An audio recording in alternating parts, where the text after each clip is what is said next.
बोथोराबो जि गरम आगैमोन गिलु फालु गरम आयु मागैमोन मा ओंख्रि जाखो? जानाय जाखांबाय अनला दाउ फैदो आगैमोन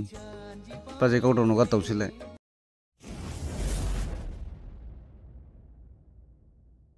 बोथोराबो जि गरम आगैमोन गिलु फालु गरम आयु थानो हाया उसुखुथु फांखा जाबाबो गरमसो मोनो बहायबासो बियारगा दहैजागौमोन नामा खना खनलाफ्राव जि गुसु थान्दा बाहाबै आगैमोन मा जाबावगोन दे बोथोराबो जि गरम थानो हाया मा जागोन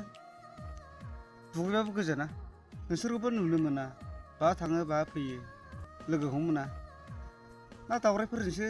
फालो जाहैयो ना मायो बुजिनो मोनला आङो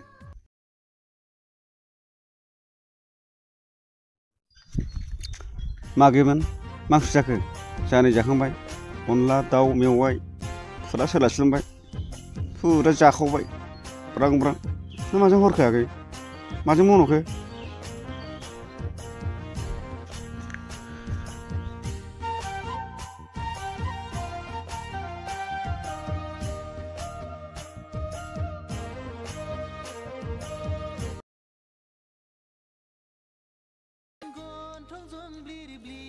फैदो आगैमोन बाजै गावदावनाव गारदावसैलाय टाइमा जालायबायना मा थाबाय थाखो गोनो गोथोलाय फैदो थाब फै जल्दी इधर आओ रस बियार आगैमोन बरिया आगैमोन